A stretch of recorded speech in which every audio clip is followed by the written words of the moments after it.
அஸ்ஸலாமு அலைக்கும் வரஹ்மத்துல்லாஹி வபரகாத்துஹு. விடியல் இணையதளத்தின் யூடியூப் பக்கத்தினூடாக மற்றும் ஒரு நிகழ்ச்சியில் உங்களை சந்திப்பதில் மிக்க மகிழ்ச்சி அடைகின்றோம்.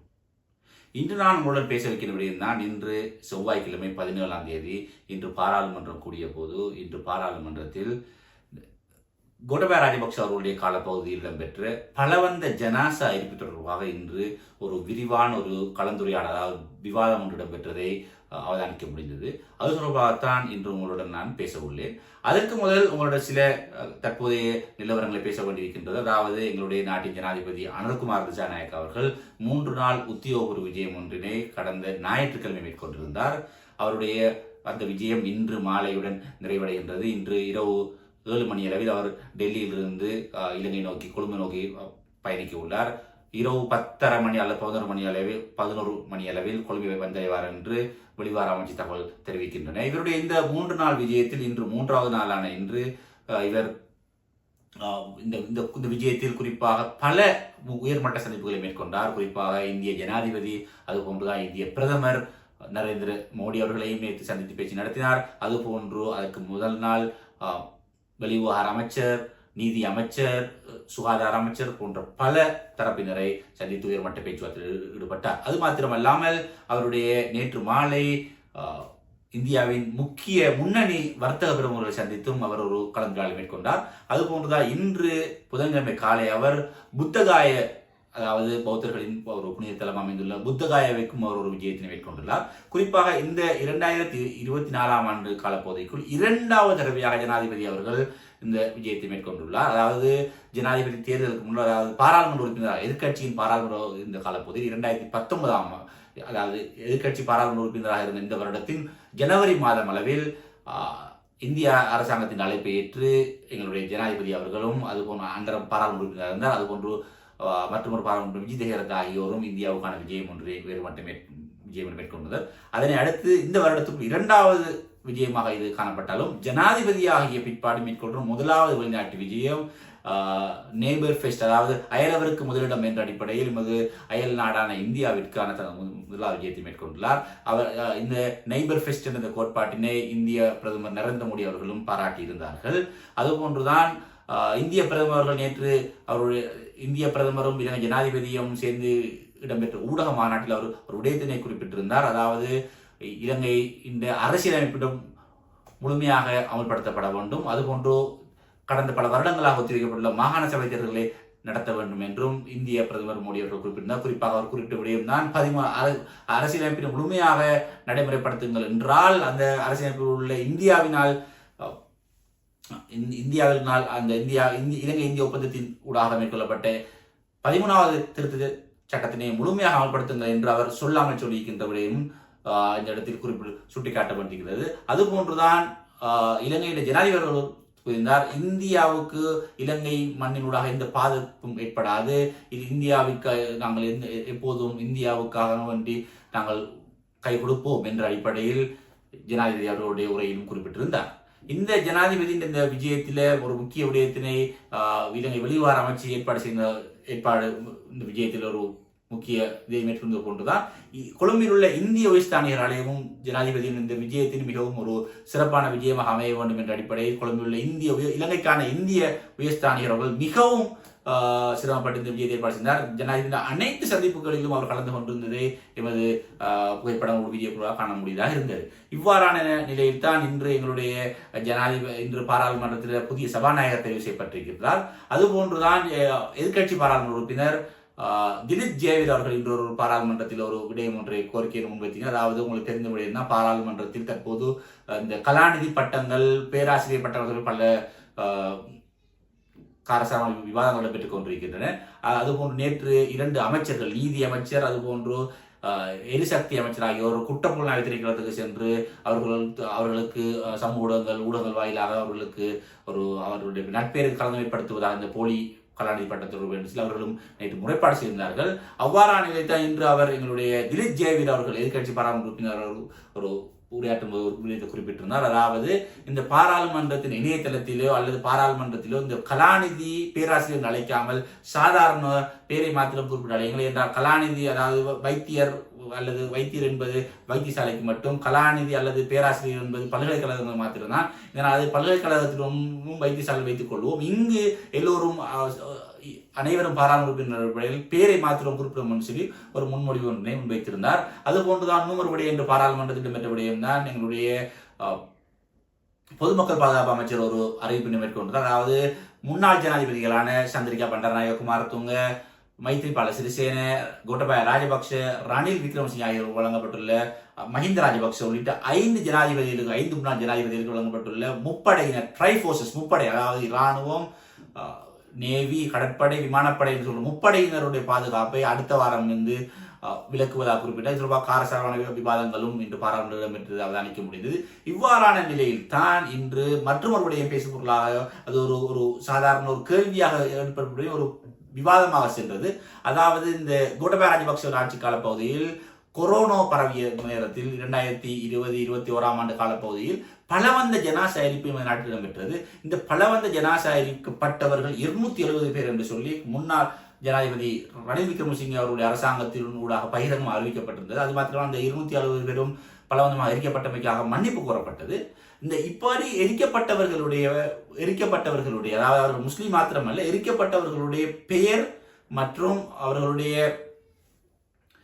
முகவரி, அவர்களுடன் நேரடியாக தொடர்புடைய பெயர்களை வெளியிடுமாறு எங்களுடைய முஸ்லிம் காங்கிரசின் தலைவர் எதிர்க்கட்சி பாராளுமன்ற ரவுஃப் ஹக்கீம் அவர்கள் இன்று பாராளுமன்றத்தில் வாய்மொழி மூலமாக ஒரு கேள்வி ஒன்று எழுப்பியிருந்தார்.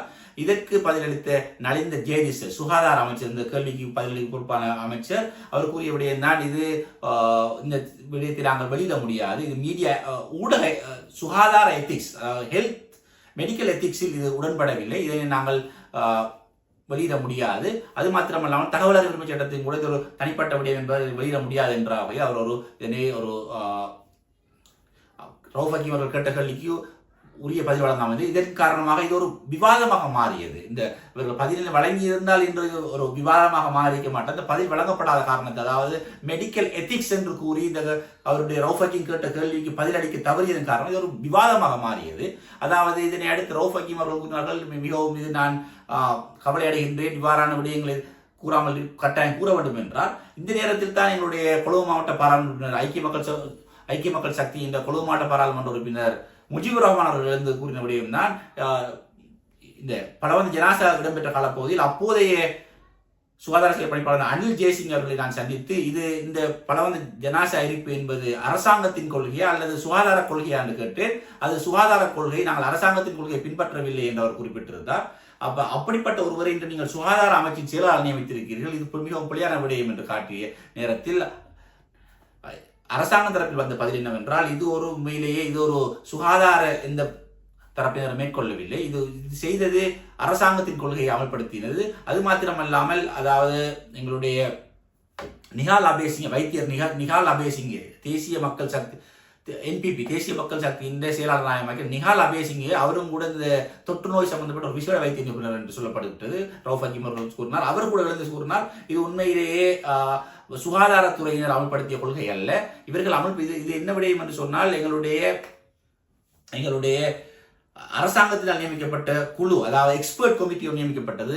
அக்காலப்போது கோட்டபாய ராஜபக்ஷவினால் எக்ஸ்பர்ட் கமிட்டி நியமிக்கப்பட்டது. இந்த எக்ஸ்பர்ட் கமிட்டியின் முடிவுகளை தான் இவங்க அமல்படுத்தினாங்க என்ற அடிப்படையில் அவரும் பதிலளித்திருந்தார். உண்மையிலேயே இது ஒரு மிகவும் கவலையான சம்பவம் இலங்கையில் இடம்பெற்றால். இது ஒரு சந்தோஷமான செய்தி என்னவென்றால், ஆளுங்கட்சியும் எதிர்கட்சியும் இந்த பலவந்த ஜனாசா எரிப்பினை அவர்கள் மிகவும் நிராகரிக்கின்றனர். இதற்கு பாதிக்கப்பட்ட மக்களுக்காக இருதரப்பினரும் பகிரங்கமாக மன்னிப்பு கேட்கின்றனர். அதுபோன்று இவர்கள் நியாயம் கிட்ட வேண்டும் என்று கடுமையாக பாடுபட்டுக் கொண்டிருக்கின்றனர். ஆனால் அந்த நியாயம் தான் இன்னும் கிடைக்கவில்லை. குறிப்பாக சஜித் பிரேமதாஸ் அவர்கள் கூறினார், இந்த பலவந்த ஜனாசா எரிப்பினால் எரிக்கப்பட்டவர்களை, அது குறிப்பாக முஸ்லீமா இருந்தாலும் சரி, தமிழர்களாக இருந்தாலும் சிங்கள இருந்தாலும் சரி, பலவந்தமாக ஜனாசா எரிக்கப்பட்டவர்களுக்காக வேண்டி நஷ்டஈடு வழங்குங்கள் என்று கூறினார். அதுக்கு விமல் ரத்நாயக் அவர்கள் கூறின விடயம் தான், நாங்கள் நஷ்டஈடு வழங்கியதன் மூலமாக இவர்களுடைய உயிர்களின் மதிப்புகளை அதுக்கு எத்தனை மில்லியன் டாலர்கள் வழங்கினாலும் அந்த உயிர்களின் மதிப்பினை நாம் அந்த ஃபீலிங்ஸை நாம் செய்ய முடியாது. இதன் காரணமாக நஷ்டஈடு வழங்காமல் வேறு ஏதாவது ஒரு இதனை கருத்தில் கொள்வோம் என்று கூறினார். அதுபோன்றுதான் இந்த நலிந்த ஜேதிஸ் அவர்கள்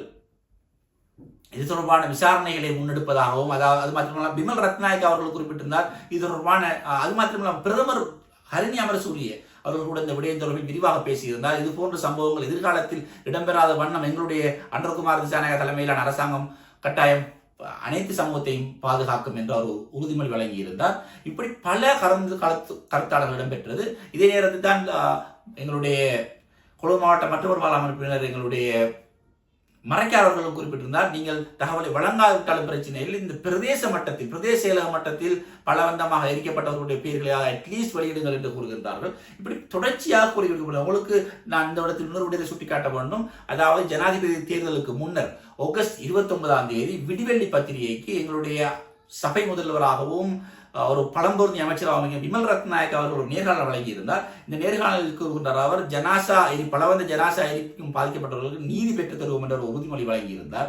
ஆனால் அவர் அக்டோபரில் கூறியிருந்தார், இன்று ஆகஸ்ட் மாதம் கூறியிருந்தார், இன்று டிசம்பர் மாதம், அதாவது அவர்கள் ஆட்சிக்கு வந்து கிட்டத்தட்ட 90 நாட்களுக்கிட்ட சென்று கொண்டிருக்கின்றது. ஸோ இவ்வாறான நிலையில் இந்த பலவந்த ஜனாசா எரிப்பினால் பாதிக்கப்பட்டவர்களுக்கு நிச்சயமாக தீர்வு பெற்றுக் கொடுக்க வேண்டியது இந்த அனுர்குமார் திசாநாயக்க அரசாங்கத்தினுடைய ஒரு இதா இருக்கின்றது, அரசாங்கத்தினுடைய தலையாய கடமையாக இருக்கின்றது. குறிப்பாக விமல் ரத்நாயக குறிப்பிட்ட இந்த பாராளுமன்ற கூறியது போன்று இந்த ஜனாசா எரிக்கப்பட்டவருடைய உயிர்களை ஃபீலிங்ஸ், அவருடைய குடும்ப உறுப்பினர்கள் ஃபீலிங்ஸ்களை யாராலுமே இந்த கவனித்துக் கொள்ள முடியாது. ஃபீலிங்ஸ் மிகவும் கடுமையான ஃபீலிங்ஸ். ஸோ இப்படிப்பட்ட நிலையில் இவருக்கு நஷ்டஈடு வழங்கி இவர்களுக்கு இதனை சமாளிக்க முடியாது குறிப்பிட்டார். உண்மை, இதை ஏற்றுக்கொள்கின்றேன்.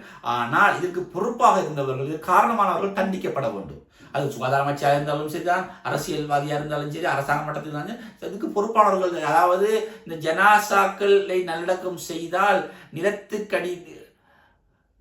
நிலத்தடி நீரினூடாக வைரஸ் பரவும் என்று ஒரு போலியான குற்றச்சாட்டினை முன்வைத்தவர்கள் கட்டாயம் தண்டிக்கப்பட வேண்டும். அதுக்காகத்தான் இன்று இந்த முஸ்லீம் எம்பிக்கள் மாத்திரமல்ல, எல்லோரும் முஸ்லீம் சமூகமும் அது மாத்திரமல்லாம சகோதர இன மக்கள், குறிப்பாக தமிழ் சிங்கள மக்கள் இதுக்காக போராடுகின்றார்கள். ஏனென்றால் இது ஒரு சமூகத்தின் நம்பிக்கைகளை ஒரு வீணடிக்கும், நம்பிக்கைகளை ஒரு குறித்த சமூகத்தை பழிவாங்கும் அடிப்படையில் கோட்டபாய ராஜபக்ஷ அரசாங்கத்தினால் முஸ்லிம் சமூகத்தை பழிவாங்கும் அடிப்படையில் மேற்கொள்ளப்பட்டது ஒன்று. எதிர்காலத்தில் இந்த இனவாதமாக இப்படியான சம்பவங்கள் இடம்பெறக்கூடாது என்ற அடிப்படையில் தான் இதற்கு காரணமானவர்கள் தண்டிக்கப்பட வேண்டும் தொடர்ச்சியாக கோரிக்கை விடுக்கப்படுகிறது. இது அடுத்த ஆட்சியிலும் இன்னும் பல வருடங்களுக்கு அடுத்த ஆட்சிக்கு கொண்டு செல்லாமல் அனுரகுமார் திசாநாயக்க அவர்கள் ஆட்சியிலாவது மக்களுக்கு நீதி கிடைக்க வேண்டும் என்றுதான் நாங்கள் பகிரங்கமாக கோரிக்கை விடுக்கின்றோம். என்றால் எதிர்காலத்தில் இதனை வைத்து முஸ்லிம் அரசியல்வாதி மாத்திரமல்ல, மாற்று மத சிங்கள தமிழ் அரசியல் கூட இதை வைத்து அரசியல் செய்கிறார்கள். ஸோ இந்த அரசியல் செய்வதை அவர்கள் செய்யும் அரசியலை உடனடியாக நிறுத்த வேண்டும் என்பதற்காகத்தான். அதுபோன்று பாதிக்கப்பட்டவர்கள், குறிப்பாக முஸ்லிம் சமூகத்துக்கு இந்த பலவந்த ஜனாசா எரிப்பு சம்பந்தமாக அவர்கள் எதிர்நோக்கிய வேதனைகள் நம்ம எல்லோருக்கும் தெரியும். அவர்கள் எவ்வாறான வேதனை எதிர்நோக்கினார்கள் என்று. ஸோ அப்படி பாதிக்கப்பட்ட சமூகத்தை அவர்கள் உடல் ரீதியாக பல்வேறு வகையான மன உளைச்சலுக்கு உள்ளாகின்றார்கள். ஸோ அதனால் பாதிக்கப்பட்ட இந்த முஸ்லிம் சமூகத்துக்கு நீதி கிடைக்க வேண்டும். அதற்கு தேவையான அனைத்து நடவடிக்கைகளையும் எடுக்க பாராளுமன்றத்தில் விமல் ரத்நாயக உறுதியளித்த போன்று அமைச்சு மட்டத்தில் அல்லாது சட்டமாதிபதி திணைக்களத்துடன் பேசி எந்த அளவுக்கு எப்படி இதுக்கு ஒரு இதற்கு பொறுப்பானவர்களுக்கு தண்டனை பெற்றுக்கொள்ள வழங்கணும். அது நான் கலந்து அதுபோன்று இந்த விடயத்தில் எதிர்கட்சியினருடைய கருத்துக்களை பெற்றுக்கொள்ளும் குறிப்பிட்டார். இது ஒரு நல்ல விடயம். என்றால் இந்த விடயத்தில் ஆளுங்கட்சி எதிர்கட்சி மிகவும் செயற்படுத்த, குறிப்பாக இந்த வாய் மூலமான கேள்வி சுமார் ஒரு 30 நிமிடங்கள் ஒரு விவாதமாக பாராளுமன்றம் இடப்பட்டு அவதானிக்க முடிந்தது. ஸோ இந்த விடயத்தில் ஆளுங்கட்சியும் எதிர்கட்சியும் எந்த விதமான வேறுபாடும் இருப்பதன் காரணமாக இப்போ இந்த பலவந்த ஜனாசா எரிப்பினால் பாதிக்கப்பட்ட முஸ்லிம் சமூகத்துக்கு தீர்வு பெற்றுக் கொடுக்க வேண்டியது அனைத்து அரசியல்வாதிகளும் 225 பாராளுமன்ற பொறுப்பாக இருக்கின்றது. இதற்காக வேண்டி அனைவரும் ஒருமித்து குரல் கொடுக்க வேண்டும் என்று நாங்கள் இந்த நிகழ்ச்சியினூடாக வேண்டுகோள் விடுக்கின்றோம். மற்றும் ஒரு நிகழ்ச்சியில் உங்களை சந்திக்கும் வரை உங்களுடன் விடைபெற்றுக் கொள்கின்றேன். அஸ்ஸலாமு அலைக்கும் வரஹ்மத்துல்லாஹி வபரகாத்துஹு.